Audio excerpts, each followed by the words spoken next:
ବନ୍ଧୁଗଣ, ନର୍ଥର୍ଣ୍ଣ ରେଲୱେ ଠାରୁ ଆପଣଙ୍କ ପାଇଁ ସ୍କିଲ୍ ଇଣ୍ଡିଆ ତରଫରୁ ରେଲୱେରେ ନିଯୁକ୍ତି। ଯେଉଁମାନେ ଷ୍ଟେସନ କଲୋନୀ କିମ୍ବା ପ୍ୟାନ୍ ବଜାର ଗ୍ରାଜୁଏସନ୍ ତରଫରୁ ଆପଣମାନେ ଆପ୍ଲାଏ କରିବାକୁ ଚାହୁଁଛନ୍ତି ତ ଏହି ପୋଷ୍ଟକୁ ନିଶ୍ଚିତ ଭାବରେ ଭଲ ଭାବରେ ଧ୍ୟାନ ଦିଅନ୍ତୁ। ନର୍ଥଇଷ୍ଟର ସମସ୍ତ ଇଣ୍ଡିଆନ୍ ରେଲୱେ ଷ୍ଟେସନରେ ଆପଣମାନଙ୍କୁ ନିଯୁକ୍ତି କରିଯିବା ପାଇଁ ଏହି ୱେବସାଇଟ୍ଟି ଆସିଯାଇଛି ସରକାରଙ୍କ ତରଫରୁ। ଏହା ୱେବସାଇଟ୍ଟି ଆପଣଙ୍କ ପବ୍ଲିକେସନ୍ କରାଯାଇଛି। ଆଉ ଏହି 4 ତାରିଖ ନଭେମ୍ବର ସୁଦ୍ଧା ଏହି ପୋଷ୍ଟକୁ ଆପଣ ଆମର ୱେବସାଇଟ୍ରେ ଭିଜିଟ୍ କରିପାରିବେ। ଆଉ ଏଥିରେ ଆପ୍ଲିକେସନ୍ ଡିଟେଲ୍ ଆପଣଙ୍କର ରହିଛି 4 ତାରିଖ ସୁଦ୍ଧା ଆପଣମାନେ ଏଥିରେ ପୋଷ୍ଟକୁ ଯେତେ ଶୀଘ୍ର ପାରୁଛନ୍ତି ଅପଡ଼େଟ୍ କରିନିଅନ୍ତୁ। ଆଉ ଏଥିରେ ଯେଉଁ ପୋଷ୍ଟଟି ରଖାଯାଇଛି 3 ତାରିଖ ଡିସେମ୍ବରରେ ଆପଣଙ୍କୁ ଲାଷ୍ଟ ଡେଟ୍ ରଖାଯାଇଛି। 3 ତାରିଖ ସୁଦ୍ଧା ଆପଣମାନେ ଏହି ପୋଷ୍ଟକୁ ଆପ୍ଲାଏ କରିପାରିବେ। ତ ରେଲୱେ ଯେଉଁ କଲ୍ ସେଣ୍ଟର ରହିଛି NFR ତରଫରୁ ଅନଲାଇନ୍ରେ ବି ଆପଣମାନେ ଆବେଦନ କରିପାରିବେ ଆଉ ଅଫଲାଇନ୍ରେ ବି ଆପଣମାନେ ଆବେଦନ କରିପାରିବେ। ଯଦି ଆପଣମାନେ କରିବାକୁ ଚାହୁଁଛନ୍ତି ତ ଏଥିରେ ଗୋଟେ ୱେବସାଇଟ୍ଟେ ଦେଇଛି। ଏ ୱେବସାଇଟ୍କୁ ଆପଣଙ୍କୁ କ୍ଲିକ୍ କରିବାକୁ ପଡ଼ିବ। କ୍ଲିକ୍ କଲା ପରେ ଆପଣଙ୍କୁ ସମସ୍ତ ବିବରଣୀ ଏଥିରେ ମିଳିଯିବ। ଯଦି ଆପଣମାନେ ଏହି ୱେବସାଇଟ୍କୁ କ୍ଲିକ୍ କରୁଛନ୍ତି ତାହେଲେ ଆପଣମାନେ ସମସ୍ତ ଦେଖିପାରିବେ। ତ ଆପଣମାନେ ଆପ୍ଲାଏ କରିବାକୁ ଚାହୁଁଛନ୍ତି ତ କ'ଣ କ'ଣ ଦରକାର, କେଉଁମାନେ ଆପ୍ଲାଏ କରିପାରିବେ ସେସବୁ ଆମେମାନେ ଡିସ୍କସ୍ କରିବା। ଏଥିରେ ନୋଟ୍ ଦିଆଯାଇଛି ଆପଣମାନେ ଦେଖିପାରୁଥିବେ ଯେ ଅଲ୍ କାଣ୍ଡର ଓଡ଼ିଶାର ସମସ୍ତ ଷ୍ଟୁଡେଣ୍ଟମାନେ ଆଉ ଓଡ଼ିଶାର କ'ଣ ଇଣ୍ଡିଆର ସମସ୍ତ ଷ୍ଟୁଡେଣ୍ଟମାନେ ଏହି ୟୁନିଟ୍ ଡିପାର୍ଟମେଣ୍ଟ ତରଫରୁ ଆପ୍ଲାଏ କରିପାରିବେ। ଏଥିରେ କେତେଟା ଗୁଡ଼ିଏ ଡିପାର୍ଟ ଦେଇଛି, ସେଇ ଡିପାର୍ଟରେ ଆପଣମାନେ ଆପ୍ଲାଏ କରିପାରିବେ। କେଉଁ ଡିପାର୍ଟରେ ଆପଣମାନେ କ'ଣ କରିବାକୁ ଚାହୁଁଛନ୍ତି, ଯେପରିକି ମେକାନିକାଲ ଡିପାର୍ଟ ରହିଛି। ମେକାନିକାଲ ଡିପାର୍ଟରେ କେତେ ଗୁଡ଼ିଏ ପୋଷ୍ଟ ରଖାଯାଇଛି, ସେଇ ପୋଷ୍ଟରେ ଆପଣମାନେ ଆପ୍ଲାଏ କରିବେ। ଟ୍ରେନିଂ ମଧ୍ୟ ଆପଣମାନେ କରିବେ। ଗୋଟେ ବର୍ଷର ଯଦି ଅଛି ତାହେଲେ ଆପଣମାନେ ଏଥିରେ କରିପାରିବେ। ତାହେଲେ ଠିକ୍ ଅଛି, ଏହିସବୁ ପୋଷ୍ଟରେ ଆପଣମାନେ ଦେଖିପାରୁଥିବେ କେଉଁ କେଉଁ ଡିପାର୍ଟ ଅଛି, କେଉଁ ଡିପାର୍ଟରେ କରିବାକୁ ଚାହୁଁଛନ୍ତି ଆପ୍ଲାଏ କରିପାରିବେ। ତ ଆମେମାନେ ଦେଖିବା କେଉଁମାନେ ଆପ୍ଲାଏ କରିବେ, କେତେ ବର୍ଷ ହେଇଥିଲେ ଆପ୍ଲାଏ କରିବେ। ଏଥିରେ ରଖାଯାଇଛି ଯେଉଁ ମେଡ଼ିକାଲ ଲ୍ୟାବୋରେଟୋରୀ ତରଫରୁ ଆପଣଙ୍କୁ ମେଟ୍ରିକ୍ +2 ଯଦି ହୋଇଅଛି, ଆପଣଙ୍କ ଫିଜିକାଲ ବାୟୋଲୋଜି କୌଣସି ବି ଆପଣ କୋର୍ସ କରିଛନ୍ତି ତାହେଲେ ଏହି ପୋଷ୍ଟକୁ ଆପ୍ଲାଏ କରିପାରିବେ। ଯଦି ଆପଣଙ୍କ ଏଥିରେ 50% ମାର୍କ ଅଛି ହେଲେ ଆପଣମାନେ ଆପ୍ଲାଏ କରିପାରିବେ। +2 କିମ୍ବା ମେଟ୍ରିକ୍ ଫିଜିକାଲ ତରଫରୁ ଆପଣମାନେ ଏହି ପୋଷ୍ଟକୁ ଆପ୍ଲାଏ କରିପାରିବେ। ସମସ୍ତ ଓଡ଼ିଶାର ଇଣ୍ଡିଆର ସମସ୍ତ ପିଲାମାନେ ଏହି ପୋଷ୍ଟକୁ ଆପ୍ଲାଏ କରିବେ। ତାହେଲେ ଠିକ୍ ଅଛି, ଆପଣମାନେ ଏଥିରେ ଦେଖିପାରୁଥିବେ ମ୍ୟାଣ୍ଡେଟୋରି ଡକୁମେଣ୍ଟସ୍ ଆପଣଙ୍କ କ'ଣ କ'ଣ ଲାଗିବ।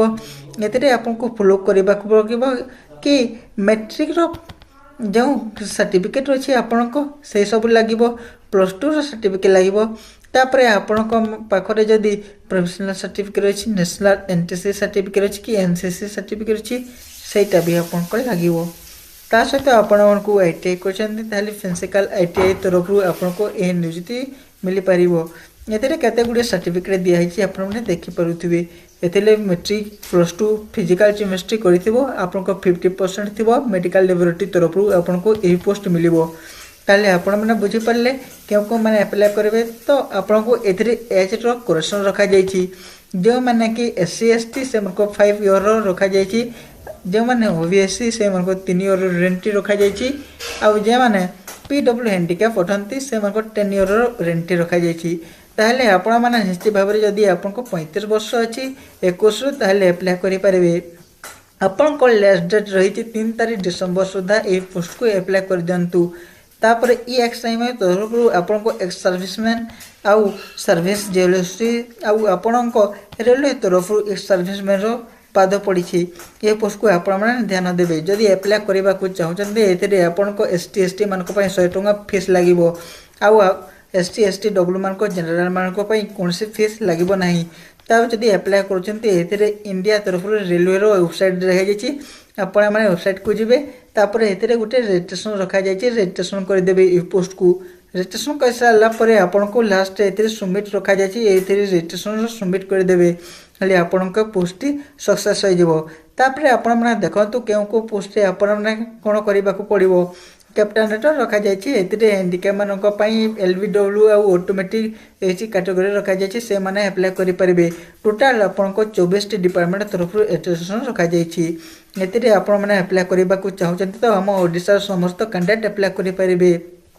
ता सहित आपको एते केते गुडी सर्टिफिकेट क्वालिफाई करथिबा जरूरी अटे 2024 रे आपनको कास्ट सर्टिफिकेट अछि तापर आपनको मार्कशीट मध्ये होइतबो आपनको plus 2 certificate ITI diploma certificate BEd certificate NTSC CCDV certificate ए सब को आपनको अपलोड करबा को पड़िबो तापर आपनको एतरे ट्रेनिंग प्रोवाइड करबा को पड़िबो जदी आपण मा ट्रेनिंग करछन ताको भी एतरे अपलोड कर देबे तो एजेंट हेबाकू हेले आपनको कोन करबा को पड़िबो तीनटी जिनिस को क्वालिफाई करबा को पड़िबो प्रथमे आपनको अप्लाई कर देबो तापरे आपनको मेन एग्जामिनेशन हेबो सीबीटी टेस्ट कराय जेबो तापरे आपनको सर्टिफिकेट वेरीफाई कराय जेबो इंटरव्यू ट्रेनिंग दिया जेबो तापरे आपनको जे स्टेट रे चयन करथिबे से स्टेट रे आपनको चाकरी मिलिबो जदि आपनको किछि असुविधा होछि हेल्प डिस्क दिया छै एतरे देखि पारुथिबे आ हेल्प डिस्क रे आपनको वेबसाइट को जेकी ए पोस्ट को चेक करि परिबे तो ठीक अच्छे आपण मैंने अप्लाई कर निश्चय भाव ध्यान दिंतु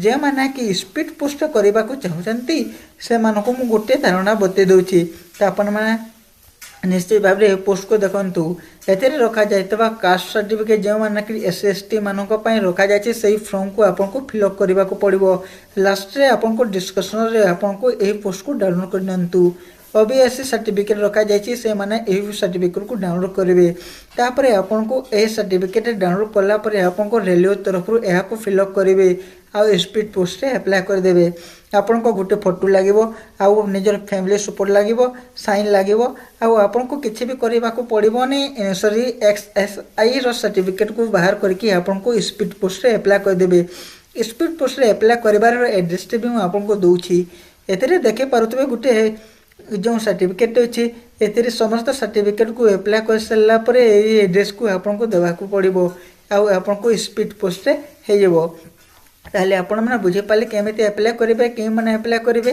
तो आज ही रेलवे पोस्ट को अप्लाई करूँ हाथ छड़ा करूँ ना जिते शीघ्र पार्टी आपण डिसेम्बर 3 तारीख सुधा ये पोस्ट को अप्लाई कर दिंतु ठीक अच्छे धन्यवाद।